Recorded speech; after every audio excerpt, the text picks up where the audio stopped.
Praise the lord. దేవుని నామమునకు మహిమ కలుగును గాక. ఈరోజు దేవుని వాగ్దానము, యేసుక్రీస్తు యొక్క శరీరము ఒక్కసారియే అర్పింపబడుట చేత ఆ చిత్తమును బట్టి మనము పరిశుద్ధపరచబడి ఉన్నాము. హెబ్రీలకు వ్రాసిన పత్రిక 10వ అధ్యాయము 10వ వాక్యము. మనము దేవుని యొక్క చిత్తానుసారముగా ప్రతిష్ఠించబడి ఉన్నాము అని దేవుడు ఈ దినము ఈ వాగ్దానం ద్వారా మనతో మాట్లాడుచున్నారు. ఆఖరిలో జరిగే ప్రార్థనలో మీరు కూడా ఏకీభవించండి.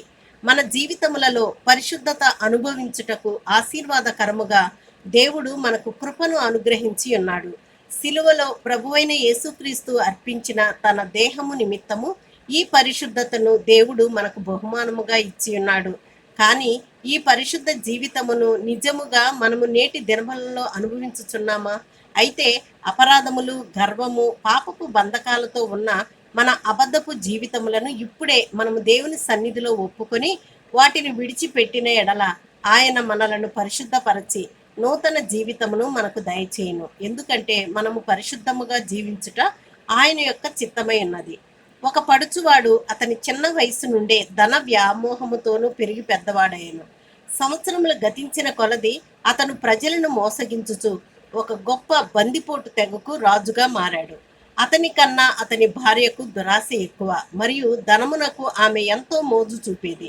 అతను ఇంటికి విలువగల ఆభరణములతో వచ్చినప్పుడు ఎంతో సంతోషించుచు అతను వట్టి చేతులతో వచ్చిన ఎడల అతని మీద సణుగుచూ ఉండేది.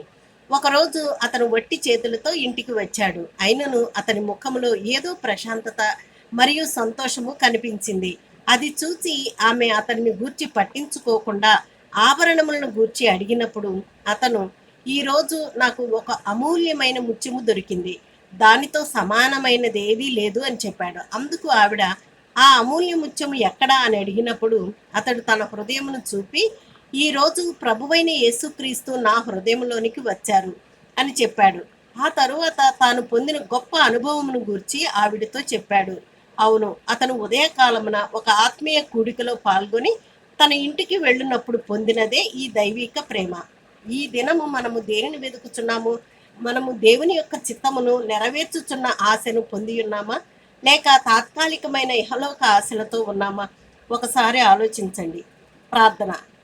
ప్రేమగల మా ప్రియ పరలోకపు తండ్రి, సకల ఆశీర్వాదాలకు కారణభూతుడమైన ప్రభువా, సర్వోన్నతుడా, నీ అమూల్యమైన నీ కల్వరి ప్రేమను అర్థము చేసుకొనుటకు కావలసిన కృపను మరియు మీ యొక్క దైవిక పరిశుద్ధతతో నింపబడిన జీవితమును జీవించు భాగ్యమును నాకు ప్రసాదించుమని ప్రభువైన యేసుక్రీస్తు నామములో ప్రార్థించుచు అడిగి వేడుకొని పొందుకొని ఉన్నాము తండ్రి.